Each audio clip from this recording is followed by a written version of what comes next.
The U.S. Air Force devised a manned space station for the Gemini program. Wait, what? The military wanted a space station before Skylab was a thing? Why the heck did NASA want a space station while they haven't even mastered basic orbital flight in space yet? The MOL, or Manned Orbital Laboratory, is what we are looking at on the next Vintage Retrospekt.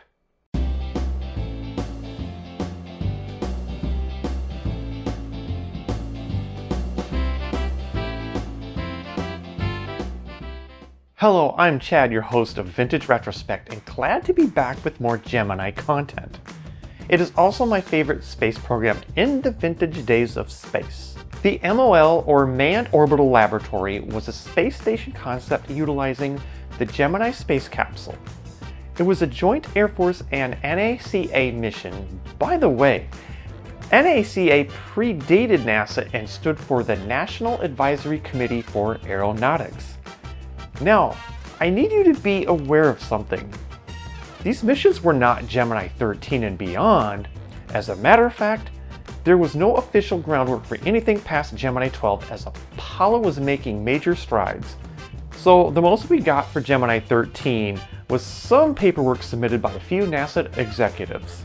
Robert McNamara, the Secretary of the Department of Defense, tried to keep up with the pace of NASA's development of its two-man capsule.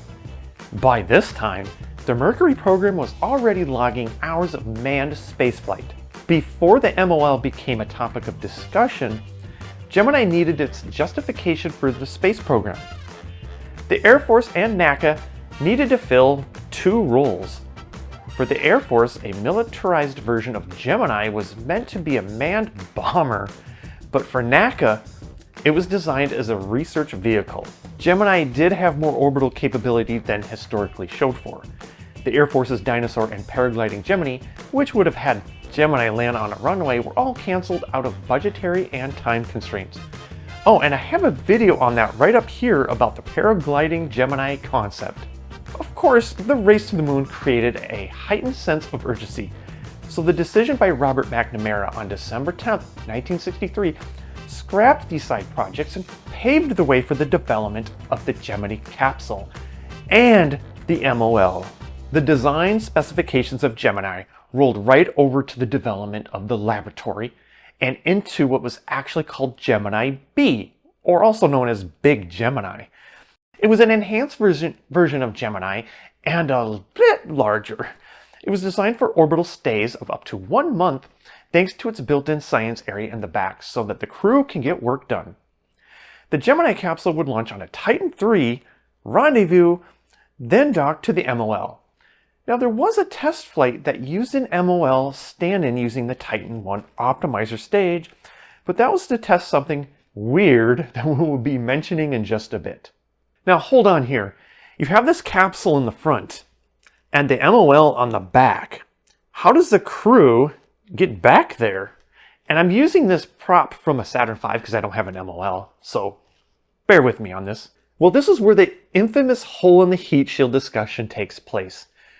Concepts would have the crew enter the MOL through a hole in the heat shield. Yeah, in the heat shield in the same sentence. What could go wrong, right? Well, there were alternatives to this flaky idea. One would have the crew EVA out the exterior hatch of the Gemini and float over to the other hatch outside the MOL. The problem with this method is we haven't really mastered the art of EVAs yet. So what do we do next? Another method would construct an inflatable tunnel around the outside so that the astronaut would exit through the tunnel through the Gemini side and go outside to the exterior where the two spacecrafts connect and re-enter on the same adjacent side. Well, this had a problem too. More unproven technology. And don't even get me started on this last one.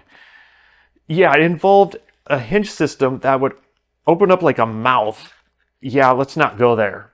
Considering all these ideas were risky, this played a role in the uncertainty of the Manned Orbital Laboratory. So anyway, once the mission was over, the Gemini capsule would undock from the laboratory and re-enter the Earth's atmosphere, just like the normal Gemini capsule or Mercury.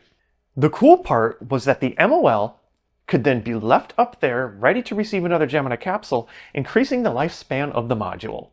In 1964, the Apollo program was already proving itself to have better hardware and technology, so it kinda made the MOL less attractive. Of course, there was ongoing commentary that space should be humanitarian and peaceful, rather than militarized. The first two manned Gemini missions in 1965, also known as Geminis 4 and 5, launched and provided us some invaluable information about orbital surveying. The MOL program was ultimately canceled on June of 1969 for taking up resources. Well, now you know about the first canceled American space station. However, if you would like to know more about the proposed mission and architecture, head over to the National Reconnaissance Office archives or similar to learn more about the proposed crew and other fun facts. Also, make sure you like and subscribe so that others can learn more about vintage space. Before I go, also head over to Orbital Edge News, where I host modern space news on a professional show. I'm your host, Chad, and I will see you out on the launch pad.